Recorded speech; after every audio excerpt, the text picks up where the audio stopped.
मुसलमानों के बारे में एक चीज बहुत अच्छे से आपको बता देती हूँ। नाजिया इलाही खान या मुसलमान बेटी जीन्स पहन लेगी ना तो इस्लाम खतरे में आ जाता है, लेकिन नासिर खान अगर बलात्कार करेगा तो उसकी शादी में शाही इमाम और मुअज्जिन और कारी ये लोग भी चले जाते हैं उसकी शादी का बिरयानी खाने के लिए। इस्लाम समाज में, मुस्लिम कम्युनिटी में बलात्कारी को, जो सनातनी या क्रिश्चियन या यहूदी लड़कियों का बलात्कार करता है, उसके लिए फतवा नहीं। मैं कहती हूँ निकाह मस्यार के नाम पर बच्चियों को, बेटियों को भेड़ बकरियों की तरह बेचना खरीदना बंद करो।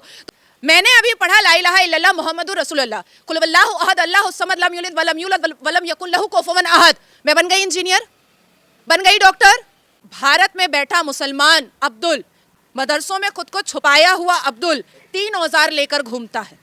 एक औजार उसके पैंट के जिप में होता है जिससे वो बलात्कार करता है, एक औजार उसकी जुबान में होता है जो वो सभी सनातनी बेटियों से लेकर के हम जैसे राष्ट्रवाद बेटियों को गालियां देता है, और एक औजार उनके पास होता है इस्लाम। सारे क्रिमिनल हरकतों को नारे तकबीर और अल्लाह अकबर पर हम नमाज का तहलीमा बांधते हैं, उसी अल्लाह अकबर पर की बहु बेटियों के कपड़े उतार करके उनके साथ बलात्कार किया गया और उनको निर्वस्त्र किया गया था। कि कोई भी अब्दुल अच्छा नहीं है। जो लोग भी अल्लाह तबारक ताला को और सुन्नत रसूल को नहीं मानते हैं, उनकी बहु बेटियों को लौंडियां और बांदियां समझ करके लूटा जा सकता है कि इस्लाम में जायज है। ये अवैसी जैसे लोग अगर खुद को कॉन्स्टिट्यूशन बॉडी कहते हैं, पर जब भी कोई फैयाज नेहा की बोटियां करता है तो फैयाज के खिलाफ अवैसी साहब नहीं जाते हैं। जब भी कोई आफ्ताब श्रद्धा की बोटियां करता है तो आफ्ताब के खिलाफ नहीं जाते हैं अवैसी साहब। तो नाजिया जी, जिस तरीके से लव जिहाद के मामले काफ़ी ज़्यादा सामने आ रहे हैं, अभी हाल फिलहाल में ही कर्नाटका से भी एक कांग्रेस पार्टी के नेता की बेटी के साथ भी ऐसा लव जिहाद किया गया है जिसका नाम नेहा था। तो क्या कहना चाहेंगे आपके, ये मानसिकता आखिर कहाँ से आ रही है इन लोग? सबसे पहले तो मैं ये पूछना चाहूँगी कि ये फेक और डरपोक प्रियंका वाड्रा कहाँ है? कहाँ है? कांग्रेस के नेता की बेटी के साथ लव जिहाद हुआ है ना, तो प्रियंका वाड्रा ने एक स्लोगन निकाला था, लड़की हूँ, लड़ सकती हूँ, कुछ भी कर सकती हूँ। तो जिस पिता ने अपनी बच्ची को खोया है, जिस माँ के कोख से वो बच्ची पैदा हुई थी, जो वो रोई है, जो भाई फूट फूट करके उसके डेड बॉडी को देख करके रो रहा था कि हमारी और आपकी आंखें भी बिल्कुल बिल्कुल पानी से भर गई, आंसू से भर गई। प्रियंका वाड्रा क्यों नहीं पहुंची? सोनिया गांधी क्यों नहीं पहुंची?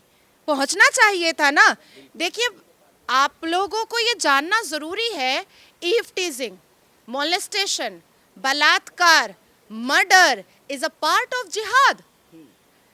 जितने भी सनातनी और इंटर रिलीजन हैं जो ला इलाहा इल्लल्लाह मुहम्मदुर रसूलुल्लाह नहीं मानते हैं, जो अल्लाह एक है, पाक और बेऐब है, नहीं मानते हैं, उनका सर कलम हो सकता है और जस्टिफिकेशन मिलेगा इस्लाम से। जो लोग भी अल्लाह तबारक ताला को और सुन्नत रसूल को नहीं मानते हैं, उनकी बहु बेटियों को लौंडियां और बांदियां समझ करके लूटा जा सकता है। हमने हालिया में हमास और फिलिस्तीन के मर्दों को इजराइल की बहु बेटियों के वस्त्र उतारते हुए देखे थे ना। जिस नारे तकबीर और अल्लाह अकबर पर हम नमाज का तहलीमा बांधते हैं, उसी अल्लाह अकबर पर इजराइल की बहु बेटियों के कपड़े उतार करके उनके साथ बलात्कार किया गया और उनको निर्वस्त्र किया गया था। तो आपको अभी तक भारत के सनातनी बेटियों को समझ में नहीं आया कि कोई भी अब्दुल अच्छा नहीं है। और नेहा के बारे में जितना मैं जानी हूँ और जितना मुझे पता चला है और जितना मैंने फॉलो किया है इस केस को, वो बेचारी तो इनकार कर रही थी। मैंने हजारों बार कहा है कि भारत में बैठा मुसलमान अब्दुल, झुग्गी झोपड़ी में बैठा मुसलमान अब्दुल, मदरसों में घुसा, मदरसों में खुद को छुपाया हुआ अब्दुल 3 औजार लेकर घूमता है।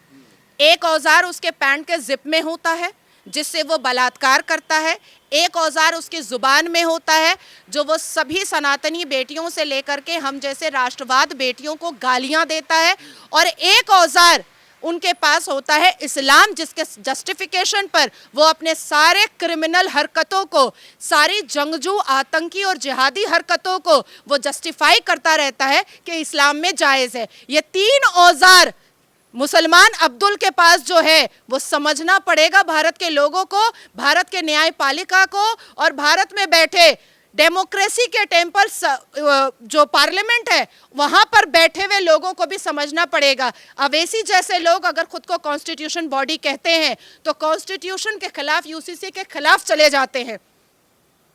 पर जब भी कोई फैयाज नेहा की बोटियां करता है तो फैयाज के खिलाफ अवैसी साहब नहीं जाते हैं। जब भी कोई आफ्ताब श्रद्धा की बोटियां करता है तो आफ्ताब के खिलाफ नहीं जाते हैं अवैसी साहब, और कोई फतवे भी जारी नहीं होते हैं। देखिए, मैं मुसलमानों के बारे में एक चीज़ बहुत अच्छे से आपको बता देती हूँ। नाजिया इलाही खान या मुसलमान बेटी जीन्स पहन लेगी ना तो इस्लाम खतरे में आ जाता है और बॉयकॉट करने की कोशिश की जाती है। लेकिन नासिर खान अगर बलात्कार करेगा तो उसकी शादी में शाही इमाम और मुअज्जिन और कारी ये लोग भी चले जाते हैं उसकी शादी का बिरयानी खाने के लिए। इस्लाम समाज में, मुस्लिम कम्युनिटी में बलात्कारी को, जो सनातनी या क्रिश्चियन या यहूदी लड़कियों का बलात्कार करता है, उसके लिए फतवा नहीं, उसके लिए फूल का माला बनाया जाता है।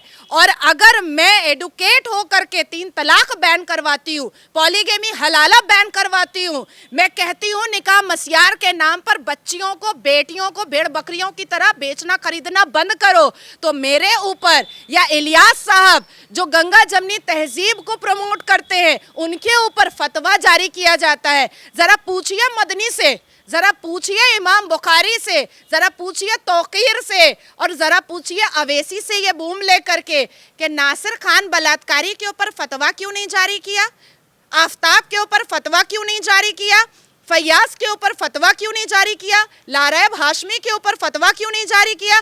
कहाँ गया फतवा का पर्चा?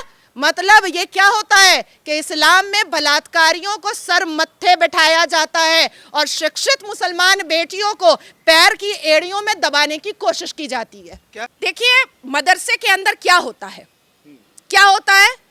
मैंने अभी पढ़ा ला इलाहा इल्लल्लाह मुहम्मदुर रसूलुल्लाह, कुल वल्लाहु अहद अल्लाहु समद लम यलिद वलम यूलद वलम यकुल लहू कुफुवन अहद। मैं बन गई इंजीनियर, बन गई डॉक्टर, बन गई वकील? नहीं बनी ना। एकेडमिक क्वालिफिकेशन इंसान को इंसान बनाता है, ठीक है। अब ये जितने भी मदरसा छाप हैं, ये जितने भी लुंगी के अंदर चड्डी नहीं पहनने वाले हैं, ये जितने भी उटंगा पैजामा और लंबा कुर्ता और जालीदार टोपी वाले हैं, ये जितने भी बिना मूंछ के लंबी दाढ़ी वाले हैं, ये अपनी आइडेंटिफिकेशन के क्राइसिस में खुद जूझ रहे हैं। आज 72 फिरकों में इन्हीं मुसलमान कम्युनिटी के ठेकेदारों ने कुरान के खिलाफ जाकर के 72 फिरका बनाया है, क्योंकि मेरा अल कुरान फिरका बनाने की इजाजत नहीं देता है। जितने भी मुसलमान का जन्म इस धरती पर या दुनिया की किसी भी धरती पर हुआ है, उनको सिर्फ अल कुरान मानना है।